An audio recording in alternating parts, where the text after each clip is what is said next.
Hola, bienvenidos. Les habla Javier Benítez. La Reserva Federal de Estados Unidos sigue manteniendo los tipos en el 5,5%, 5,50% que fijó en julio, algo que sucede tras 11 subidas consecutivas. Para hablar sobre ello, estoy junto al presidente de la consultora de CAI Center, Adrián Celaya. Adrián, bienvenido a Radio Sputnik. ¿Cómo estás? Hola Javier, pues ya sabes, como siempre, encantado de estar contigo.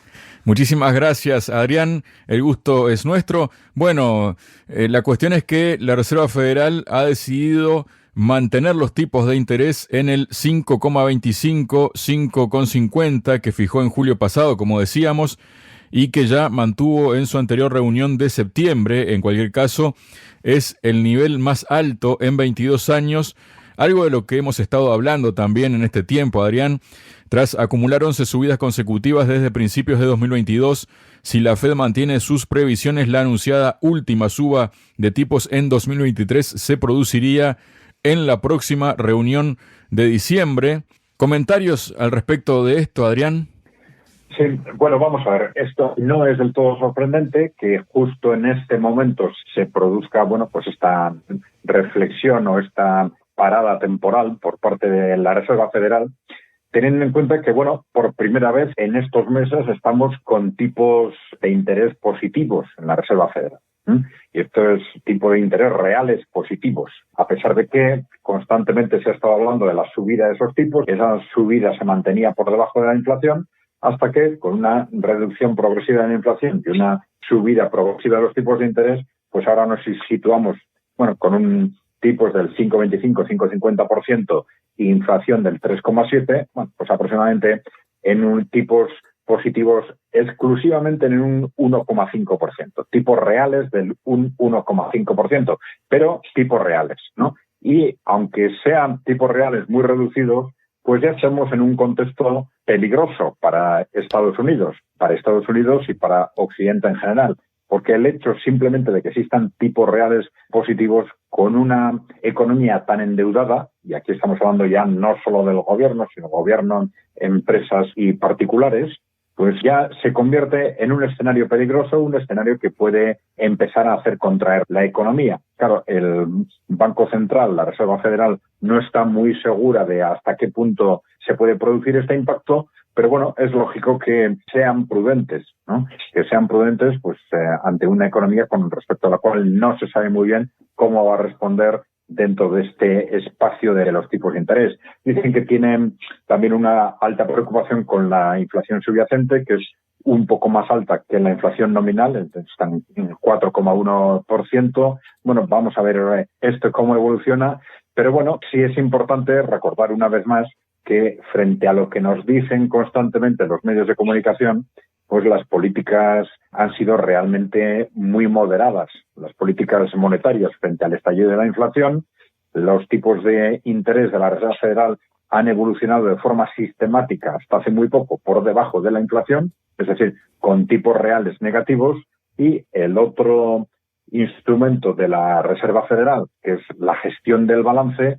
pues se ha reducido, pero de forma no muy significativa. Es decir, si consideramos cuál era el balance de la Reserva Federal, que es al final lo que nos dice cuánto ya, un instrumento son los tipos de interés, pero el otro instrumento es cuánto dinero tiene inyectado la Reserva Federal en la economía, es decir, esas políticas cuantitativas, pues hasta el año 2008 estábamos hablando de aproximadamente $1 billón, pegó un salto a 2 billones en la crisis de 2008 y esto fue poco a poco ascendiendo hasta que se va finalmente disparando con la crisis del 2020 y se sitúa en $9 billones. 9 billones de dólares, claro, frente a esos $9 billones, a partir del comienzo de la inflación, lo único que se ha hecho es reducirlos de 9 a 8 billones. De 9 a 8 billones. Es decir, que continuamos con unas inyecciones de dinero absolutamente desproporcionadas para la economía de Estados Unidos y que nos revelan que frente a todas las políticas inflacionarias que se han hecho durante muchos años, lo que se ha hecho para hacer frente a la inflación pues es muy, muy poco. Muy poco, y ya digo, con tipos de interés reales negativos, a pesar de todo lo que nos decían los medios de comunicación, realmente no se están poniendo en marcha políticas antiinflacionarias, sino al revés, políticas de tolerancia con la inflación. Por eso, en los últimos meses es cuando estamos en un nuevo terreno con tipos de interés real de apenas un 1,5%. 1,5% son tipos de interés real muy moderados y los podemos comparar, ya digo, como hacemos otras veces, con las políticas que se hicieron en el propio Occidente en los años 80, cuando estalló la inflación y se subieron los tipos hasta el 20%, para reducirlos a medida que la inflación se contenía, o con las políticas de Rusia, que hizo algo parecido a partir del estallido de la guerra en Ucrania, o que en este momento tienen tipos del 12% con una inflación del 5%, es decir, tipos reales del 7%, ¿no? Pero claro, ¿cuál es la diferencia? Bueno, hay dos diferencias fundamentales. Una, que en Rusia no es un país endeudado, apenas tiene deuda pública y privada, y por otro lado, que la gestión de las políticas monetarias se tramita a través de un sistema bancario que es fundamentalmente público, y esto permite compatibilizar altos tipos de interés con el mantenimiento de financiación especial para las finalidades productivas o de interés general que se entiendan convenientes. Pero bueno, si es importante, cara a nuestros oyentes, pues de alguna forma, vamos a decir, descubrir o desenmascarar toda esta, vamos a decir, versión de los grandes medios de comunicación que ya llevan años hablándonos de las locuras o la agresividad de las políticas antiinflacionarias de la Reserva Federal o del Banco Central Europeo, cuando la realidad es exactamente la contraria. Hemos estado desde el punto de vista del balance una reducción muy baja, manteniendo todavía el balance en el caso de la Reserva Federal norteamericana, en 8 billones de dólares, frente a los 4 billones que había antes de la crisis COVID, todavía, con tipos de interés reales negativos hasta hace muy poco. Y todavía en este momento con tipos reales ya positivos, pero apenas en un 1,5%. Adrián, el Comité Federal de Mercado Abierto, ¿no? FOMC, del Banco Central estadounidense, encargado de fijar las políticas, mantuvo las tasas, como decíamos, en su nivel más alto en 22 años. El comité dijo en una declaración posterior a la reunión que es probable que las condiciones financieras y crediticias más estrictas para los hogares y las empresas afecten la actividad económica, la contratación y la inflación, añadiendo la palabra financiero al lenguaje que anteriormente se refería solo a condiciones crediticias. ¿Qué nos comentas de esto? Y qué nos comentas también sobre las empresas, ¿no? Y el enfoque que tienen de todo esto. Sí, vamos a ver. Los analistas serios en las empresas se dan cuenta perfectamente cuál es realmente la situación de la política monetaria. También muchas personas físicas, muchas familias, aunque claro, el mensaje que reciben constantemente de los medios de comunicación es totalmente despistante, ¿no? Porque prescinde exactamente de ese concepto que hemos comentado de los tipos de interés reales. Es decir, en el caso de una empresa, si los tipos de interés nominales a los que recibe un crédito están al 5%, pero la inflación está también al 5%, lo que pagan por tipos de interés lo recuperan porque la cantidad que tienen que devolver, en el momento de devolverla, pierde un 5% de valor.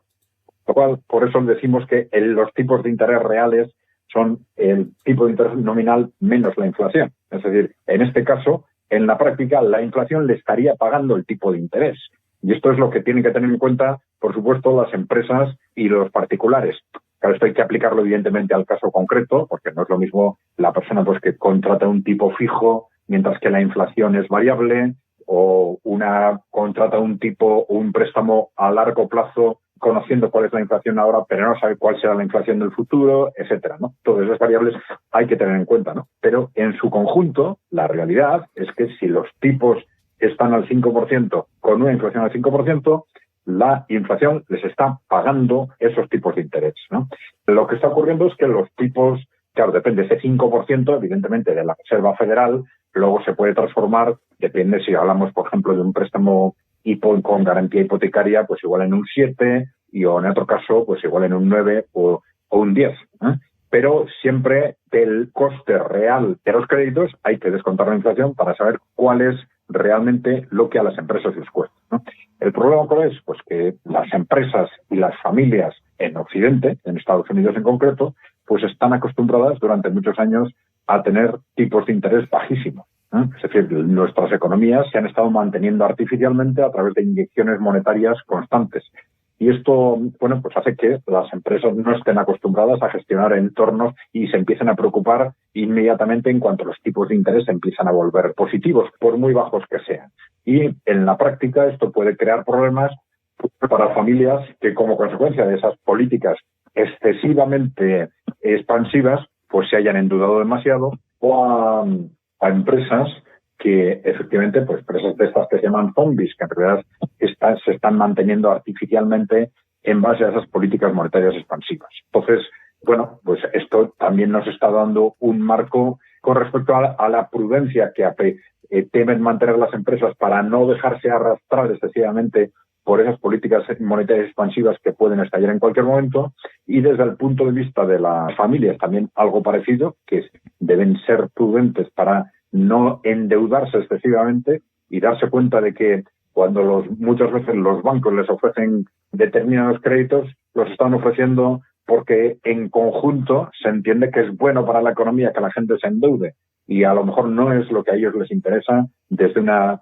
posición prudente, o digamos que quizás no les interesa endeudarse tanto, ¿no? Y desde el punto de vista del análisis del conjunto de la economía, pues esto nos está evidentemente marcando la situación macroeconómica de Estados Unidos o de Occidente en general, que responde a un contexto en el que apenas hemos crecido durante los últimos 15, 20 años y la economía se ha estado manteniendo artificialmente con una constante inyección artificial de dinero a través de estas políticas monetarias expansivas y dinero excesivamente barato. Adrián, funcionarios de la Reserva Federal pronostican que la economía estadounidense se desacelerará por debajo de la tendencia el próximo año, pero tampoco parecen dispuestos a poner a prueba la velocidad de estancamiento de la economía y confían en tendencias favorables de la oferta para enfriar los precios.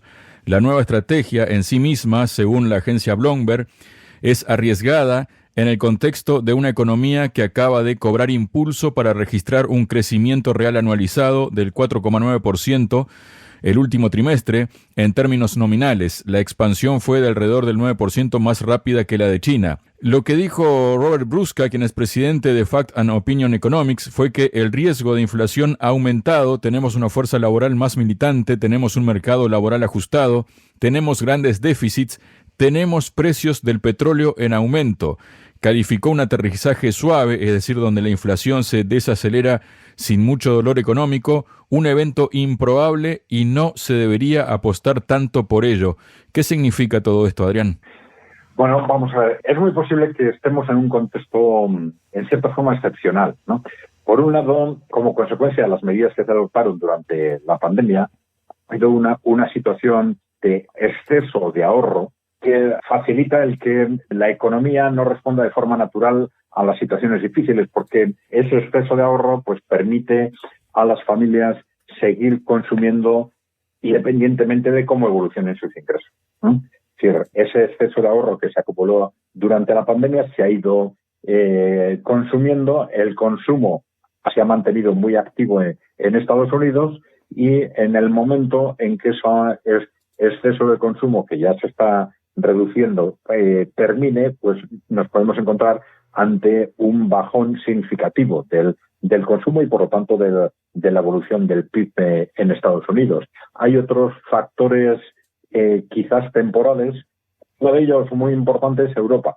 Es decir, factores que han afectado negativamente a la economía europea como consecuencia de sus cortes en la relación con otros países, con Rusia fundamentalmente y progresivamente con China, pues están potenciando a la economía estadounidense como un mercado alternativo para Europa, un mercado alternativo necesario ante los cortes que se están produciendo con los países emergentes.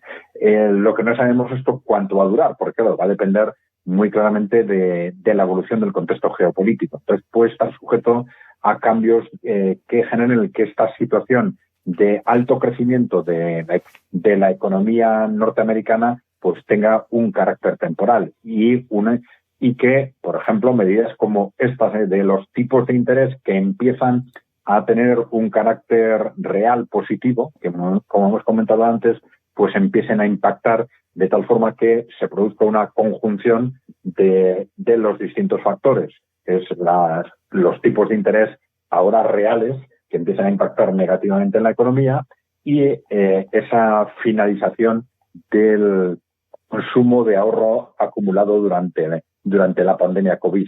Por lo cual, el propio Banco Central, la propia Reserva Federal, está un poco a la expectativa de en qué medida realmente ahora podemos estar en un contexto de caída, de caída brusca de esos niveles de crecimiento. Pero bueno, estas son un poco las dudas que se van a ir aclarando durante los próximos meses y claro que determinarán también la evolución del PIB y la evolución de las políticas monetarias. Adrián, a propósito de todo esto que dices, ¿no? Hay analistas que hablan de que el crecimiento de Estados Unidos se disparó este verano al ritmo más rápido desde 2021, ya que los consumidores gastaron a un ritmo vertiginoso que será difícil de mantener. El Producto Interior Bruto se expandió a una tasa anual desestacionalizada y ajustada a la inflación del 4,9% en el tercer trimestre, más del doble del ritmo del segundo trimestre. Según informó el Departamento de Comercio, la aceleración no cambiará los planes de la Reserva Federal de esto sobre mantener los tipos, pero hablan de que hay señales de alarma detrás de estas cifras sorprendentes. Los estadounidenses ahorraron menos y sus ingresos ajustados a la inflación cayeron durante el verano, lo que podría significar que el ritmo de gasto disminuirá en los próximos meses. La inversión empresarial también se estancó, mientras tanto el aumento de los tipos de interés a largo plazo y, como hablabas tú también, ¿no? Los conflictos en Ucrania y Oriente Medio y la posibilidad de un cierre parcial del gobierno podrían provocar la aparición de grietas en la economía. Es más o menos cosas que has estado explicando, Adrián, ¿no? En otras palabras.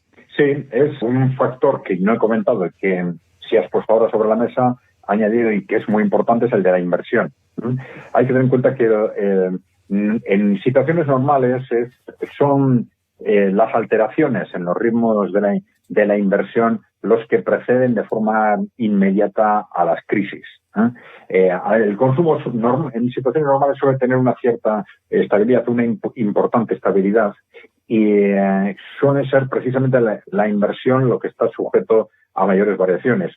Ahora la situación es un tanto excepcional porque ese consumo, ya digo, pues se disparó al alza, se ha disparado a partir de la pandemia como consecuencia de esos niveles de ahorro acumulados y puede tener ahora una caída fuerte como consecuencia de la finalización de esos ahorros, de ese saldo en los depósitos, ¿no? Pero en principio el otro factor con el que hay que tener en cuenta es la inversión. Si las expectativas caen, en principio el que la economía en su conjunto funcione positivamente, que crezca con estos niveles de crecimiento, es alentador para los inversores, pero no es evidentemente el único factor. El que esta inversión se esté estancando es un factor complementario a los que hemos indicado que nos revela bastante los riesgos de contracción que están amenazando a la economía de Estados Unidos. Esta caída de la inversión o este estancamiento de la inversión puede estar relacionado, por ejemplo, con los tipos de interés, sobre todo con esas empresas zombies o esas empresas que están mal acostumbradas a invertir gracias a dinero regalado y que, aunque estemos hablando, como hemos dicho antes, de pequeñas subidas que en realidad suponen exclusivamente tipos reales del 1,5%, pues que estén generando tipos del 5, del 6%, igual más altos para las empresas más endeudadas, que retraigan la inversión, porque ya digo, estamos hablando de empresas que muchas de ellas seguramente estaban acostumbradas a invertir en base a dinero regalado que ahora ya no tienen, aunque tengan un coste bajo, pero sí empiezan a tener un coste más o menos significativo. Muchas gracias, Adrián. Muy bien, Javier, gracias a vosotros. Buena suerte. Entender la economía para entender el mundo. Al contado.